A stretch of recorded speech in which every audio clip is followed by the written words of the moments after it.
नमो हरिहन्ताण नमो सिद्धाण नमो आयर्याण नमो उवध्यायाण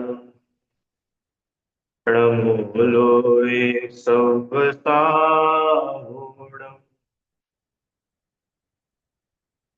तीन भुवन में वीतराग विद्या शिव स्वरूप शिव का नमः त्रियोग समानिके।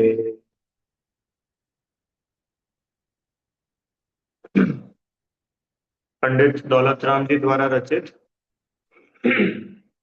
है ढाला जी। इसकी चौथी ढाल में सम्यक चारित्र का स्वरूप हम लोग पढ़ रहे हैं। एक देश चारित्र का वर्णन या चौथी ढाल में किया है, जिसमें 12 व्रतों का स्वरूप बताया। कौन कौन से होते हैं 12 व्रत? हम्म, कौन कौन से होते 12 व्रत? चार 5 अणुव्रत, 3 गुणव्रत और 4 शिक्षा व्रत। आपको आवाज बराबर आ रही है? सभी को क्लियर आवाज आ रही है ना? ठीक। 5 अणुव्रत, 4 शिक्षा व्रत और 3 गुण व्रत। तो ऐसे जो गुण व्रत है, इनमें जो तीसरे नंबर का गुण व्रत है, अनर्थ दंड त्याग व्रत, उसका स्वरूप अपन लोगों ने कल पढ़ना शुरू किया। किसे कहते हैं अनर्थ दंड? अनर्थ दंड मतलब अनर्थ माने बिना प्रयोजन का, दंड माने मन वचन काय की अशुभ चेष्टा है, अशुभ प्रवृत्ति। तो बिना प्रयोजन के मन वचन काय की ऐसी क्रियाएं जो पाप बंध में कारण है, जिनसे पाप बंद होता है, उनको अनर्थ दंड कहते हैं। ठीक है। कितने भेद बताए थे अनर्थ दंड के कल? 5। किसी को याद है 5 नाम? आगे पीछे भी बता दो तो चलेगा। बोलिए।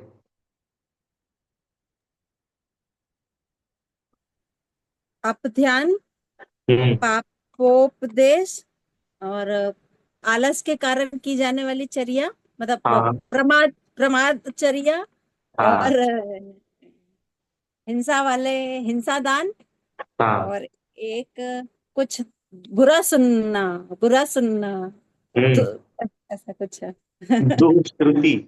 हाँ, श्रुति दुष्कृति है। सुनना शुरू। बहुत बढ़िया।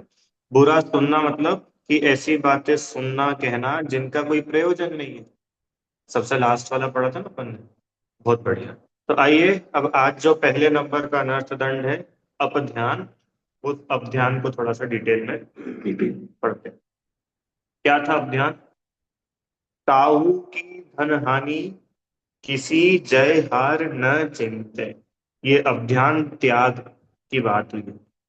मतलब किसी का धन का नाश हो जाए, कोई जीत जाए, ये हार जाए, ऐसा विचार न करना, ये पहला अपध्यान अनर्थ दंड त्याग व्रत कहलाता है। ठीक है। अब देखते हैं थोड़ा इसको है। अपध्यान किसे कहते हैं? कि राग द्वेष से अन्य के स्त्री पुत्र आदि के, एक सेकंड ना।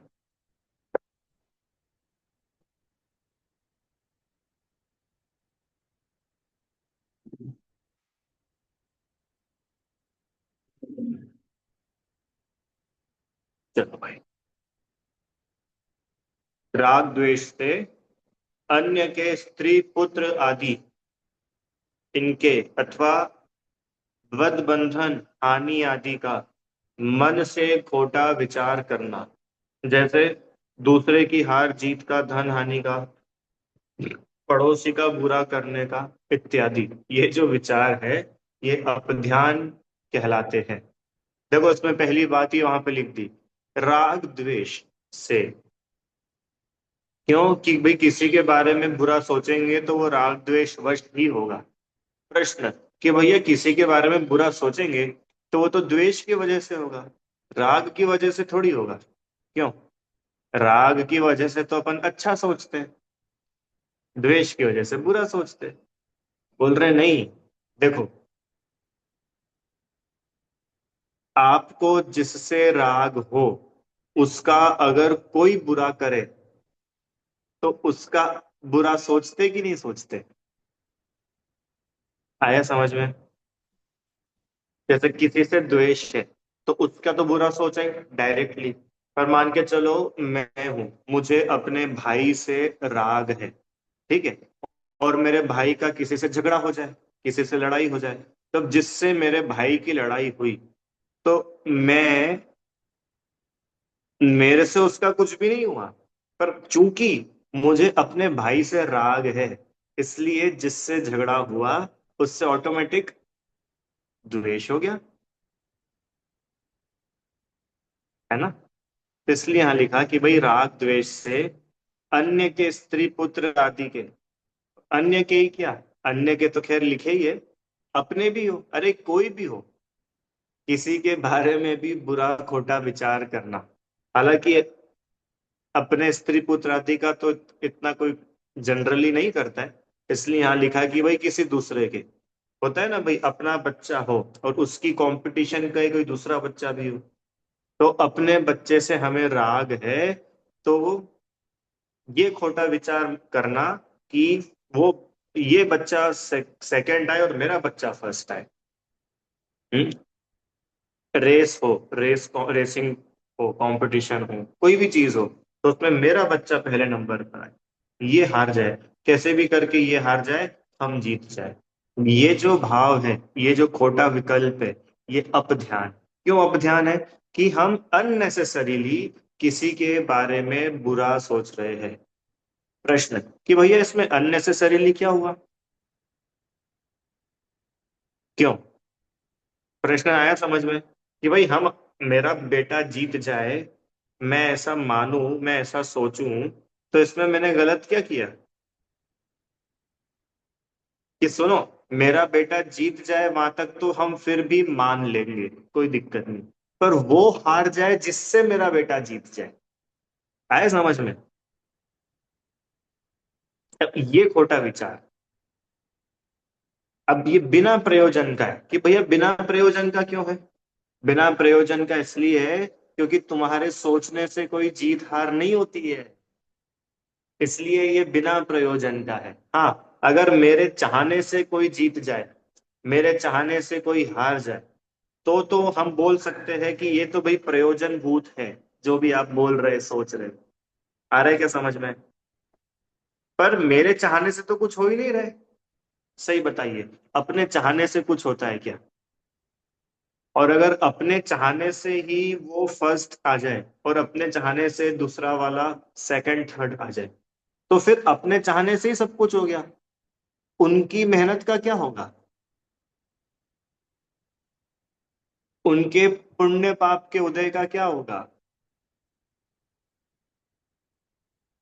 आ रहा है क्या समझ में? अब ये बहुत चलता है, अब आप देखना, सिर्फ ये हार जीत वाला ही मैटर कितना चलता रहता है। अभी क्रिकेट चल रहा है ना, आईपीएल चल रहा है, तो अब जिसको क्रिकेट में इंटरेस्ट हो, या आईपीएल में ना भी हो, कोई भी, इंडिया पाकिस्तान है, तो देखो एकदम आता ही है थॉट, क्या आता है? सही बताना, इंडिया और पाकिस्तान का मैच है, किसको हारना चाहिए और किसको जीतना चाहिए? ये है, ये कोई पूछने की बात है क्या भैया? हम भारतवासी है, इंडिया को जीतना चाहिए, और पाकिस्तान कि उसको तो हार जाना। तब मुझे बताओ, ये इंडिया जीत जाए और पाकिस्तान हार जाए, ये बिना प्रयोजन का अपन राग द्वेष कर रहे हैं? देखो मैं आपको सिद्ध करता हूँ। पहली बात तो ये कि अपने चाहने से हार जीत होने नहीं वाली, वो तो जिस टीम की जितनी अच्छी मेहनत प्रैक्टिस होगी, एक बात। दूसरी बात, जिसका पुण्य का उदय होगा वो जीतेगा, जिसका पाप का उदय होगा वो हारेगा, दूसरी बात। तीसरी बात, कि अगर मानो भारत की टीम जीत भी गई, तो अपने को क्या मिला? नहीं, कुछ तो मिलेगा ना, अपन ने धोनी को इतना सपोर्ट किया, विराट कोहली को इतना सपोर्ट किया, तो उनको तो मिल गए सबको 10-10 करोड़ रुपए, तो 10 करोड़ में से एक आध हजार तो अपने को देंगे। अच्छा, 1,000 भी नहीं देंगे, 100 रुपए तो मिलेंगे, 100 रुपए। कुछ भी नहीं मिलेगा, अपने को बस सेटिस्फेक्शन मिलेगा। क्यों?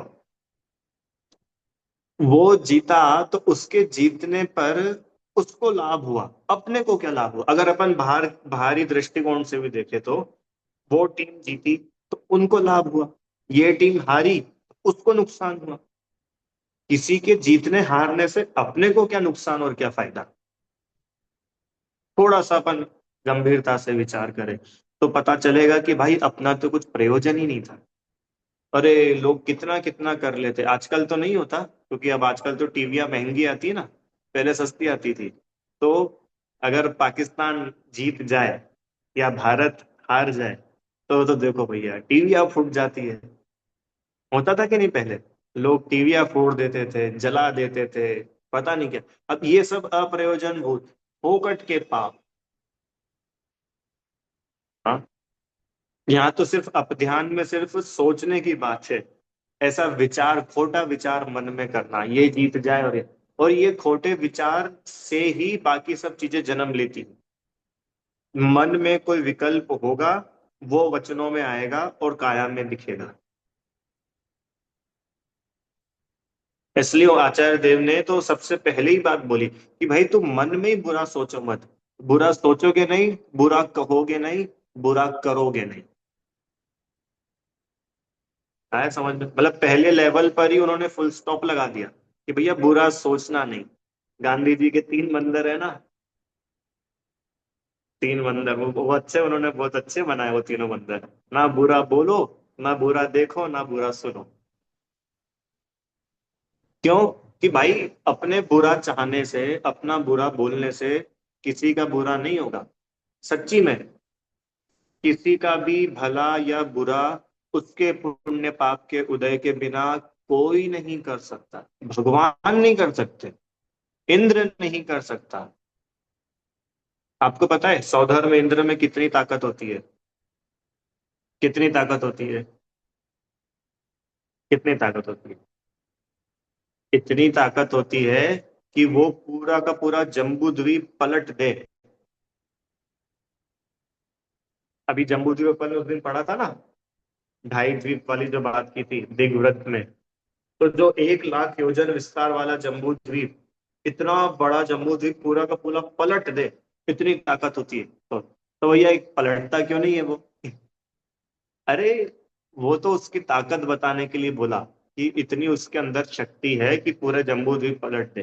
पर किसी जीव के उदय के बिना कोई कुछ कर नहीं सकता। ये बिल्कुल गोल्डन लाइन है। अपने सुनना सर, अपने पापोदय के बिना कोई हमें दंड देने में सहायक नहीं होगा, और अपने पुण्योदय के बिना कोई हमें बचाने में सहायक नहीं।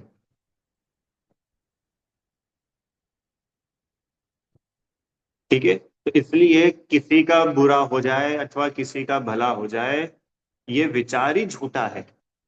इसका आधार ही बिल्कुल फर्जी है। हम सिर्फ अपनी कल्पनाओं में किसी के बारे में अच्छा बुरा सोचते रहते, पर धरातल पर आकर के देखेंगे तो पता चलेगा कि हमारे चाहने से कुछ होता ही नहीं। अपनी चिंता से कभी कुछ नहीं होता। इसलिए आप उन्होंने बोला कि जब अपनी चिंता से कुछ होता ही नहीं है तो क्यों चिंता करके चले जा रहे हैं? क्या ऐसा नहीं हो सकता कि हम बिल्कुल शांत रहे और जो हो रहा है उसको देखे? चलो एक उदाहरण देता हूँ चिंता का। आप लोग ट्रेन में गए हो कभी? कि हाँ भैया गए। तो मान के चलो कभी अपनी ट्रेन 8 घंटे लेट चल रही है ना? अपन ट्रेन में है और अपने को शिखर जी पहुंचना है, और ट्रेन कितना घंटे लेट चल रही है? 8 घंटे लेट। और वो सिग्नल नहीं मिला था तो ट्रेन खड़ी हुई थी। अब ट्रेन को सिग्नल मिल गया, और ये है कि भैया अब ट्रेन कहीं नहीं रुकेगी, पर फिर भी 8 घंटा तो लगेगा। कि अच्छा ठीक है। अब मैं तो बताओ कि अपने को क्या करना है? अपन ट्रेन में बैठे, अपन क्या करें? कि क्या बात, अब वो ट्रेन ड्राइवर तो उसका काम कर रहा है, चलो अपने को भी ट्रेन में दौड़ लगानी चाहिए। क्यों? तो ट्रेन थोड़ा जल्दी पहुंच जाएगी। सब लोग मिलकर के दौड़ लगाओ ट्रेन के अंदर तो ट्रेन थोड़ा जल्दी पहुंचेगी कि नहीं? कि क्यों, दो दो हो गए ना, एक तो ट्रेन तो चल ही रही है और दूसरा अपन भी दौड़ लगा रहे हैं। तो बताओ ट्रेन कितना जल्दी पहुंचेगी? कि भैया ट्रेन तो जब पहुंचनी होगी तभी पहुंचेगी, तुम और थक जाओगे। तो बेहतर ये है शांति से बैठो। ऐसे ही जो काम जिस समय पर होना है वो होगा। जिसको जीतना है वो जीत जाएगा, जिसको हारना है वो हार जाएगा। किसी का भला होना है हो जाएगा, किसी का बुरा होना है हो जाएगा। तुम क्यों इधर माथे पे टेंशन ला रहे? सोचना ही नहीं, क्या गजब है। अब प्रश्न ये जो है ना कि भैया ऐसा कैसा हो सकता है कि हम सोचे ही नहीं, वो तो आ जाता है थॉट मन में। कोई इतना आसान थोड़ी है मन को कंट्रोल करना। क्यों? तो हम कहाँ बोल रहे हैं मन को कंट्रोल करना? हम तो बोल रहे हैं कि बस इतना विचार करना कि आज तक हमने, बचपन से आज तक इतना सब कुछ सोचा, चाहा, क्या सब कुछ अपने सोचने या चाहने के जैसा हुआ क्या? हुआ? अच्छा, कौन मम्मी नहीं चाहती कि उसका बच्चा फर्स्ट आए क्लास में? हर मम्मी चाहती है ना। तो क्या सभी के बच्चे फर्स्ट आ जाते? कौन पत्नी नहीं चाहती है कि हमारे पति हमारे हाथ के बने हुए भोजन की तारीफ करे? सब चाहते हैं। तो क्या रोज रोज तारीफ होती है क्या? कोई नहीं होती है। बताओ होती है क्या? नहीं। अच्छा, कौन बिजनेसमैन ऐसा नहीं चाहता कि हमको बिजनेस में खूब प्रॉफिट हो? सब चाहते हैं। तो होता है क्या उसके चाहने जैसा होता है क्या? भाई अपना जैसा पुण्योदय होगा वैसा अपने को मिलेगा। और अगर अपना अंतराय का उदय होगा तो अपने को नहीं मिलेगा। अब ये देखो ये कितना होता है, ये जो मार्केट में दुकानें होती है ना, जैसे तो एक दुकानदार बैठे बैठे पड़ोसी के बारे में सोच रहा था, इसके यहाँ कोई ग्राहक ना चला जाए, इसके यहाँ दुकान पे कोई नहीं चला जाए, इसके ग्राहक मेरे यहाँ पर आ जाए, इसका माल खराब निकल जाए, तो क्या होगा फिर अगली बार से लोग मेरे पास आएंगे। ये अप ध्यान है। आए समझ में? देखो बहुत सारे उदाहरण दिए यहाँ पे। ऐसा सोचना कि इसकी स्त्री इसके पुत्र मर जाए, दूर चले जाए, हैं, इसको दंड मिल जाए, ये किसी अपराध में फंस जाए, इसके हाथ नाक कान आदि छेद दिए जाए, ऐसा सोचना किसी के बारे में। देखो आपको एक उदाहरण देता हूँ। ताज होटल पर हमला हुआ और एक आतंकवादी पकड़ा गया, ठीक है। और पूरे न्यूज चैनल पर आ रहा है कि ये कसाब नाम का आतंकवादी है, इसको पकड़ लिया। अब बताओ हमारे मन में क्या चल रहा है? इसको तो फांसी होनी चाहिए। क्यों? चलो वो छोड़ो, पेपर में न्यूज आए, क्या न्यूज आए? एक लड़के ने, एक आदमी ने एक बच्ची के साथ में बलात्कार किया। ये खबर पढ़ते से ही अपने मन में क्या थॉट आ रहा है? हम्म? कि ऐसे दरिंदों को तो छोड़ना नहीं चाहिए, इनको तो है फांसी देना चाहिए, और इनको तो थर्ड डिग्री टॉर्चर करना चाहिए, और काला पानी में डाल देना चाहिए, और न जाने क्या। आ रहा है ना? अब पता है, अब देखो जब एक और अच्छी बात कि ये सब सोचते हुए हम अपने आप में संतुष्ट होते हैं, और एक गुड फीलिंग आती है कि देखो कम से कम हमने अच्छा सोचा। क्यों? कोई आतंकवादी पकड़ा जाए और मेरे मन में ऐसा थॉट है कि ये आतंकवादी ने मेरे देश का बुरा किया है, इसको तो फांसी होनी चाहिए, तो मेरी ये सोच से मैं देशभक्त बन गया कि नहीं बन गया?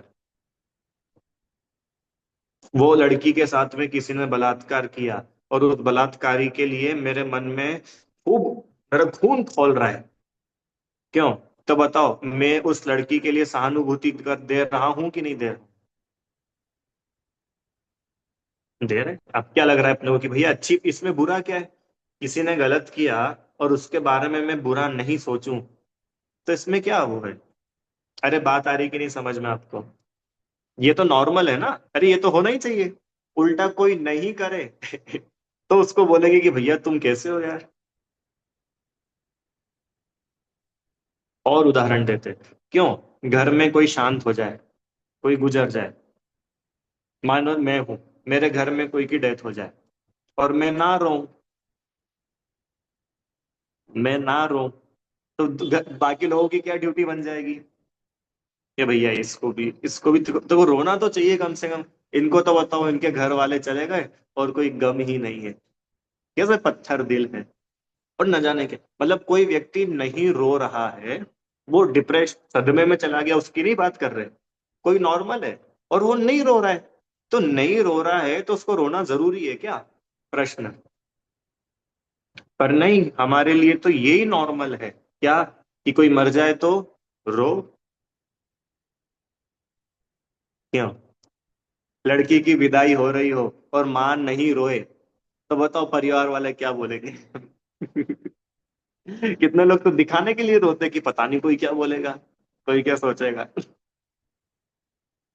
अरे ये रोना आर्त ध्यान है, रोना पाप बंध का कारण है। तो जब मेरे को रोना नहीं आ रहा है तो मैं क्यों जबरदस्ती रो। आ रहा है क्या समझ में? मैं ये बता रहा हूं कि ये चीजें नॉर्मल नहीं है क्या, कि कोई आतंकवादी पकड़ा गया और ये तो मेरे अंदर नॉर्मल आना ही चाहिए कि इसको फांसी हो जाए, इसके हाथ काट देने चाहिए, इसके पैर बांध देने चाहिए। क्यों? ये नॉर्मल नहीं है, ये कषाय है। तो फिर भैया नॉर्मल क्या है? नॉर्मल क्या है? हाँ, प्रेम भाव हो सब जीवों में, गुणी जनों में हर्ष प्रभो, करुणा स्रोत बहे दुखियों पर, दुर्जन में मध्यस्थ विभो, ये है नॉर्मल। तो भैया पर हम विरोध नहीं करेंगे तो फिर सरकार तो उसको दंड नहीं देगी। तो हमको विरोध करना पड़ेगा ना, सबको इकट्ठा होना पड़ेगा, अपनी आवाज उठानी पड़ेगी। कि तुम एक बार मत उठा के देखो आवाज, उसको दंड मिलना होगा ना, तो भी मिलेगा। और तुम लाख आवाजें उठा लो, उसको दंड नहीं मिलना होगा तो नहीं मिलेगा। सही बताओ, अभी इतने लोग भारत से भाग करके बाहर चले गए, किस किस को दंड मिला है? मिला? किसी को नहीं मिला। मस्त रह रहे वो अपने विदेशों में। अब तुम उठाते रहो आवाज, क्या होगा? ये जरूर होगा कि हम पाप बांध लेंगे। ये है खोटा ध्यान। अब बताओ, ये यूजलेस पाप, यूजलेस मतलब सारे पाप यूजलेस है, यूजफुल तो वैसा भी नहीं है। पर बताओ, ये तो फोकट का नहीं हुआ, इसमें अपने को कुछ मिला नहीं और अपन ने पाप और बांध दिया। इसलिए इसका नाम दिया अनर्थ दंड, कि भैया कम से कम दूसरों के बारे में बुरा नहीं सोचो। देखो और उदाहरण लिखे इसमें, इसका धन लूट जाए, ओहो, इसके नौकरी व्यापारी बंद हो जाए, ऐसा भी सोच लेते। घर घर में ही लोग सोच लेते एक दूसरे के लिए, एक दूसरे रिश्तेदार के लिए। हाँ, कोई अपने से आगे चला जाए, कोई पढ़ाई में आगे निकल जाए, कोई बिजनेस में आगे निकल जाए, तो सोचो, आता है ना ऐसा विकल्प। इसकी इंद्रियां नष्ट हो जाए, ये बीमार हो जाए, बीमारी का दिया था ना कल। बच्चे लोग क्या करते टीचर के लिए, या टीचर बीमार पड़ जाए। क्यों? ये अप ध्यान है। बहुत सारे हैं। इसकी लोक में बदनामी हो जाए, ओहो। अब ये बहुत होता है, ये बदनामी हो जाए मतलब जेलेसी, जेलेसी होती है कि नहीं होती है? एक घर में दो महिलाएं हो, जॉइंट फैमिली हो, दो महिलाएं हो, भाभी और क्या बोलते हैं, देवरानी। हाँ, अब क्या है, एक, अगर उन दोनों में प्रेम हो तो अच्छी बात है, तो प्रेम ना हो तो पूरे टाइम यही जेलेसी होती कि नहीं है? परिवार में इसकी निंदा हो, इसको लोग बुरा मान ले, मुझे सब अच्छा माने, कुछ अच्छा हो तो क्रेडिट मुझे मिल जाए, और कुछ गड़बड़ हो तो सारा इनके माथे फूटे।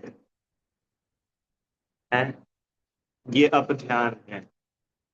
और इसके पीछे लॉजिक एक ही है कि बिना स्वयं के पुण्य पाप के उदय के कुछ भी नहीं होगा। तो भैया उनके पाप का उदय होगा, तुम कुछ नहीं करोगे तो भी उनकी जगत में निंदा होगी, और उनके पुण्य का उदय होगा ना, तो वो गलत भी करेंगे ना, तो भी उनकी गलती किसी को नहीं दिखेगी। अच्छा, ऐसा होता है कि नहीं होता है, कि वो गलत कर रहा है और उसकी गलती किसी को नहीं दिखती है, और हमने कुछ नहीं किया तो भी हमारे पीछे पड़े रहते हैं। होता है, बच्चों के साथ तो बहुत ही होता है, बड़ों के साथ भी होता होगा। हम्म। वो 100 गलतियां कर दे तो भी उसको कोई कुछ नहीं बोलता, और हमसे जरा सा कुछ गलत हो जाए थोड़ा सा तो हमारे ऊपर टूट पड़ते हैं। ये क्यों हो रहा है? ये हो रहा है स्वयं के पुण्य पाप के उदय से, और उसके साथ उसके पाप पुण्य का उदय।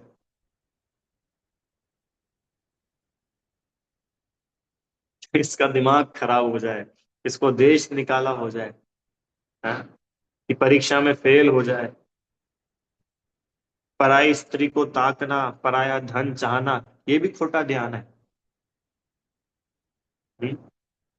दूसरों के दोष को ग्रहण करना, पराई कलह देखना। अरे, पराई कलह देखना क्या होता है? किसी दो में झगड़ा हो रहा है और अपन बिल्कुल खड़े हो गए थे, अरे क्या हो रहा है, देखिए तो सही क्या हो रहा है, क्या हो रहा है। अरे ये पाप है। इंटरेस्ट आता है लोगों को बड़ा देखने में। कितने लोग तो सड़क पे खड़े हो जाते हैं, दो लोगों की लड़ाई हो रही हो और लोग खड़े होकर के देखते, अरे क्या हो, अरे मजा आया, इसने इसको मारा, उसने इसको मारा। क्यों? ये अपध्यान है। अभी आजकल तो नहीं आता, हम जब छोटे थे तब टीवी पे आता था वो, रेसलिंग आती थी ना, रेसलिंग। तो टीवी पर लगा तो सामने, अभी भी आता होगा। तो क्या है, दो लोग लड़ रहे, ये इसने इसको मारा, इसने इसको मारा, और अपन यहाँ बैठे बैठे ताली बजा रहे। इसको बोलते फ्री में पाप कमाना। आया है समझ में? देखो, अब भैया ये अपध्यान का त्याग क्यों करना चाहिए? क्या दिक्कत है इस अपध्यान में? कि अन्य को दुख आदि के चाहने से स्वयं का तो कुछ लाभ होता नहीं। पहली बात, मैंने किसी दूसरे के लिए ऐसा सोचा कि यार इसका बुरा हो जाए, इसका नुकसान हो जाए, इसका घाटा हो जाए, ये बीमार पड़ जाए, ये मर जाए तो अच्छा, पिंड छूटे। तो उसका बुरा चाहने से मेरे को तो कोई लाभ होगा नहीं, उसका ही बुरा होगा। और दूसरी बात, स्वयं को व्यर्थ में ही महापाप का बंध होता है। ओहो, देखो आई गई वो बात। अपने सोचने से दूसरे का बुरा होता नहीं, अन्य का बुरा भला उसके स्वयं के पाप पुण्य के अनुसार होता है। सच्ची में इस पर खूब मेहनत करनी चाहिए अपने को, सभी लोगों को। क्योंकि ये कषाय रहती है ना, मान कषाय रहती है, फिर मान कषाय जरा से में ट्रिगर करती है। ऐसे कैसे, वो मुझसे आगे कैसे? हाँ, जो कर्म सिद्धांत समझ करके ये बिल्कुल क्लियर हो जाता है। क्या क्लियर हो जाता है? कि भाई अपने चाहने से नहीं होने वाला। सामयिक पाठ में लाइन आती है ना, अपने कर्म सिवाय जीव को कोई न फल देता कुछ भी, पर देता है यह विचार तज, स्थिर हो छोड़ प्रमादि बुद्धि। स्वयं किए जो कर्म शुभाशुभ, फल निश्चय ही वे देते। करे आप फल, दे अन्य तो स्वयं किए निष्फल होते। हम्म? मान के चलो अपने साथ कुछ बुरा हो जाए, हाँ, तो सबसे पहला थॉट क्या आना चाहिए? चलो बस इतना ही करते हैं, आज विषय समेटते हैं।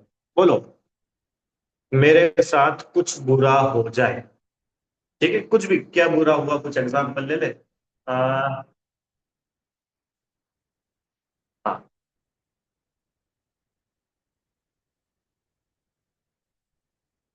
मेरी मेरी बदनामी हो गई, ठीक है, लोक में, समाज में मेरी खूब बदनामी हो रही है, हो रही है, मेरे को पता चल गया कि मेरी बदनामी हो रही है। अब इससे मैं कैसे डील करूं? बताओ आप लोग एक एक पॉइंट। अपन ने परसों समय शिखर की यात्रा की थी ना, वैसे और बताओ आप पॉइंट। बदनामी हो रही है, अब मुझे क्या थॉट, क्या विचार आना चाहिए? बोलो, एक एक आप लोग बोलते जाओ, इसको बंद कर देता हूँ।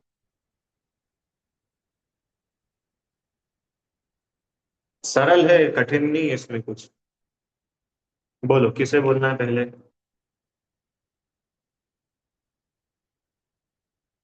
थोड़ा और फैलाऊं इस उदाहरण को, थोड़ा फैला देते हैं। मेरा कोई एक मुझसे जेलिसी करने वाला है, मुझसे जलता है, और उसने क्या करा, उसने मेरे बारे में अफवाहें उड़ा दी। ठीक है। और उसकी वजह से मेरी खूब बदनामी होने लग गई, और मुझे पता चल गया कि ये जो है इसकी वजह से सारा का सारा काम बिगड़ा है। अब बताओ, what is the ideal thought. तो आपने क्या लिखा चैट में, वो है पाप का उदय। किसके पाप का उदय? अपने। अच्छा ठीक है। किसी ने लिखा है कि भैया समता रखनी चाहिए। बताओ और बताओ जी। एक second Nirmal, please TV slow करो ना प्लीज। सर पहले तो पहले दुख तो होगा, पर फिर यू टर्न मारना आना चाहिए कि ये उनकी समझ है, हमारा इंटेंशन गलत नहीं है, तो फिर कोई फर्क नहीं पड़ता कोई कुछ भी बोले, वो उनकी सोच है। हम्म। ठीक है, अच्छी बात, बढ़िया। और कोई? नाइस। बस। बोलिए। पहले तो भैया जिसने बोला है उसको बोलेंगे कि भाई आपने ये गलत किया, ऐसा तो नहीं करना चाहिए था आपको। और उसके बाद फिर जिसको जो बोलना बोलते रहो, जो सोचना सोचते रहो। बस यही सोचेंगे कि अपने पाप का उदय है, तो फिर कुछ नहीं कर सकते उसमें। दुख हम्म, तो होगा, और मैं तो उसको बोलूंगी कि भाई तूने ये गलत किया है। ये तो मैं बोलूंगी उसके बाद पता नहीं। ठीक है। चलो और कोई भाई? बढ़िया। और कोई नहीं जिनके वीडियो बंद है?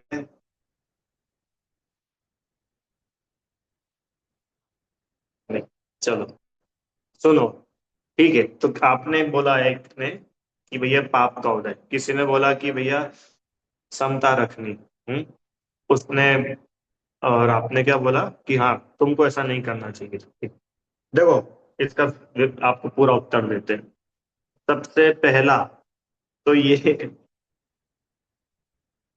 ये विचार करना कि क्या निंदा हुई और किसकी निंदा हुई। क्या क्या निंदा हुई और किसकी निंदा हुई, कि क्या बुराई हुई।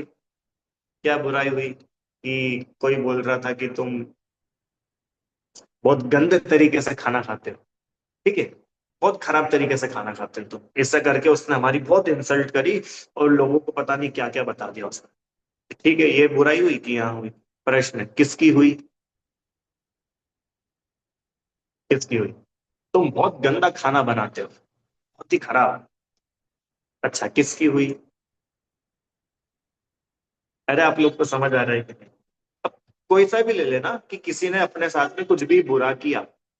हाँ, तुम्हारी हैंड राइटिंग बहुत खराब है, ऐसा लग रहा है कि कीड़े मकोड़े चल रहे हैं। तो अब अगर मुझे दुखी नहीं होना है, तो मेरे को ये निर्णय सबसे पहले होना चाहिए, क्या, कि किसकी हैंड राइटिंग, कौन भोजन बना रहा है। यहां से शुरू होना चाहिए।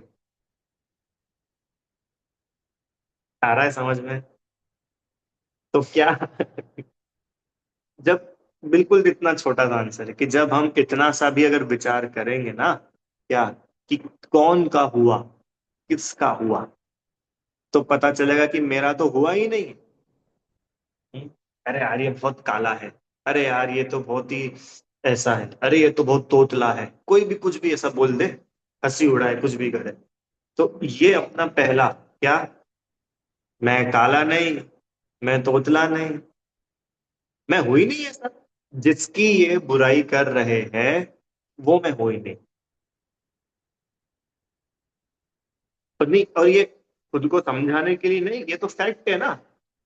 ये फैक्ट है। क्या फैक्ट है? कि जो ये व्यक्ति बोल रहा है, ये इसको अभी समझ नहीं है। ये इसे देख करके बोल रहा है, पर ये मैं हुई नहीं।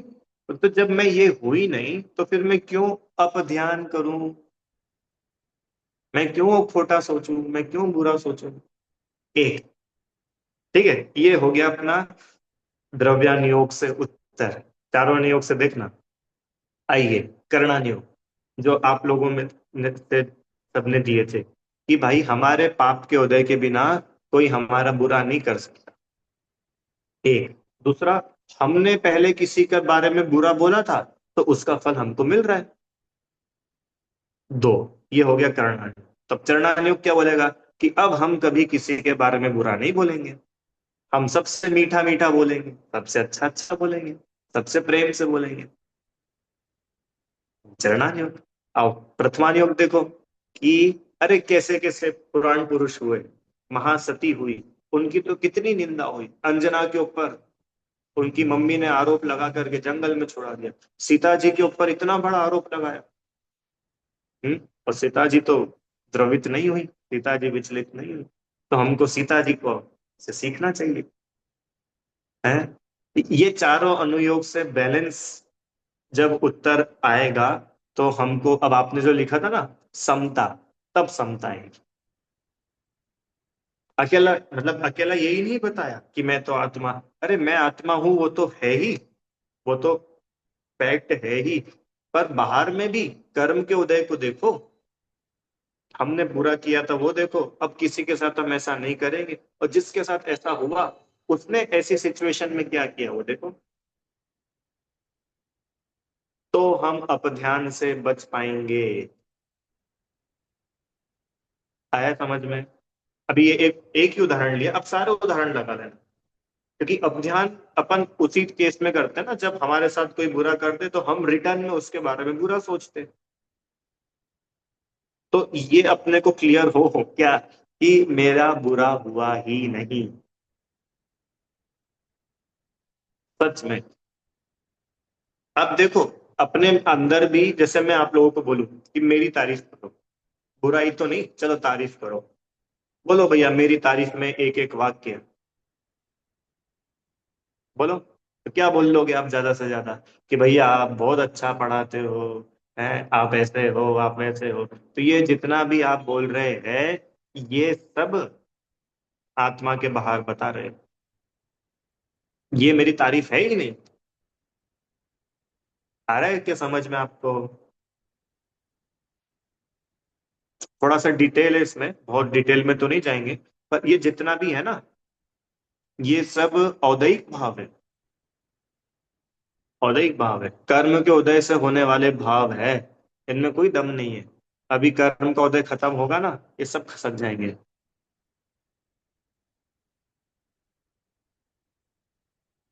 बुराई करो, अपन भी किसी की बुराई करते तो किन चीजों को देख करके उसकी बुराई करते? उसके शरीर को देख करके, उसके खान पान को देख करके, उसकी बोलचाल देख करके, और क्या इन सब चीजों के बारे में फिर उसकी इमेज बनाते, उसको जज करते हैं अपन कि ये अच्छा है ये बुरा है। पर ये अपने क्लियर होना चाहिए, समझ आना चाहिए क्या कि मैं उसको अच्छा बुरा जिस आधार पर बना रहा हूं, मान रहा हूं, वो उसकी पहचान ही नहीं है, वो तो ये है ही नहीं। एक अंतिम उदाहरण सुनो।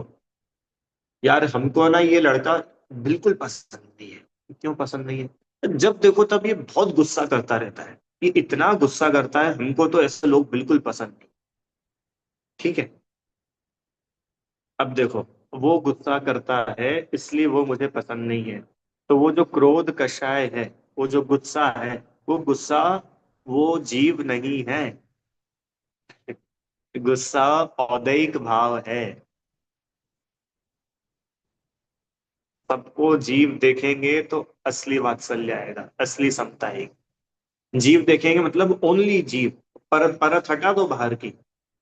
क्रोध लपटा हुआ है, कषाय लपटी हुई है, मानी है, क्रोधी है, रागी है, द्वेष, अभी सब हटाओ। अभी तो उसको जीव देखो, तो आप उसकी सच्ची पहचान कर पाएंगे। और जब हमको उसकी सच्ची पहचान होगी तो फिर अब काय कर दो। हम्म। एक बार बस एक आपको प्रसंग सुनाते हैं।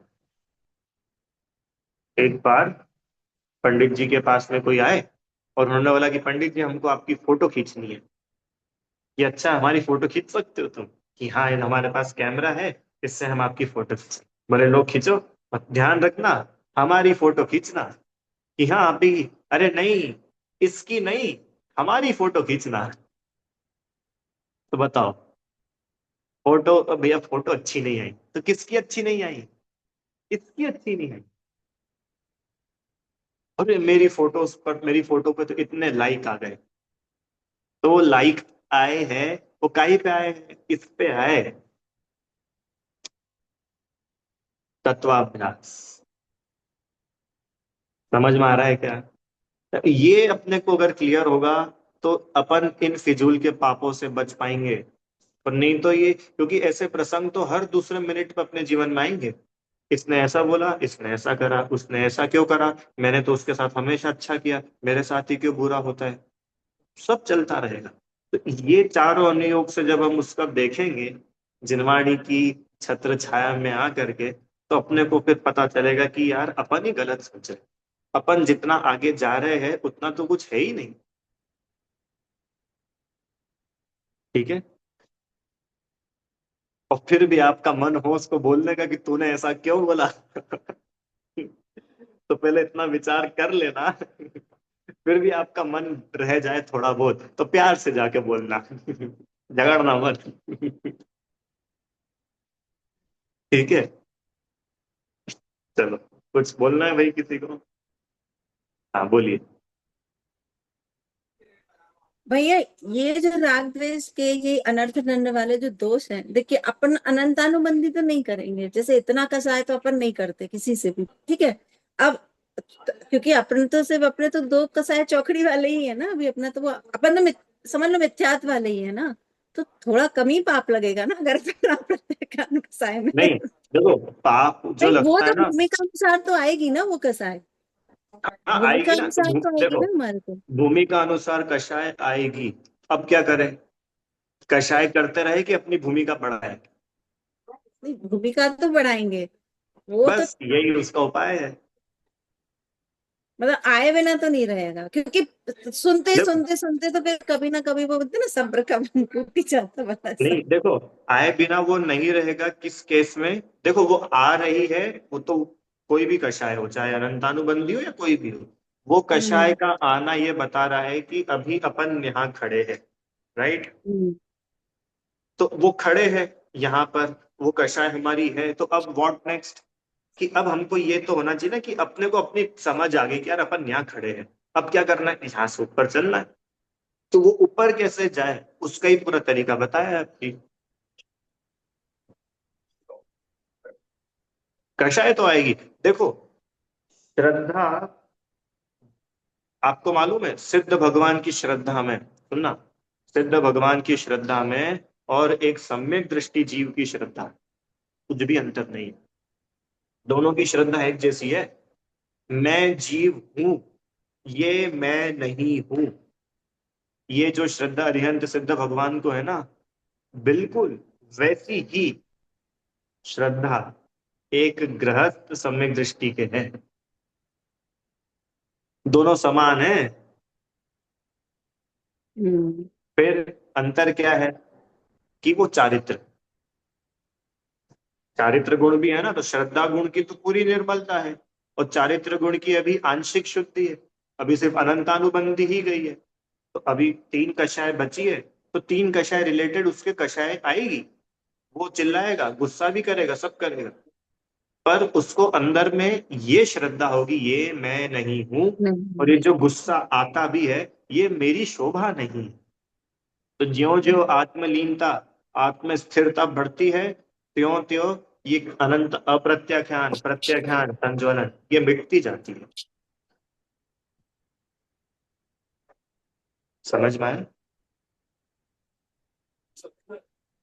ठीक है। कुछ प्रश्न है किसी को? तो आज क्या पढ़ा अपन लोगों ने? क्या पढ़ा? अपध्यान अनर्थ दंड क्या होता है, उसके कुछ उदाहरण देखे, और इससे हम कैसे बचे, इसका त्याग करना क्यों जरूरी है, वो देखा। अब कल जो दूसरे नंबर का अनर्थ दंड है उसकी चर्चा अगली कक्षा में करेंगे। जिनवाणी स्तुति। हे जिनवाणी भारती तो ही जपू दिन रहे, जो तेरी शरणा गए तो पावे सुख चैन। जहाँ वाणी के ज्ञान से तुझे लोकालोक, सो वाणी मस्तक नमो सदा देत हूँ।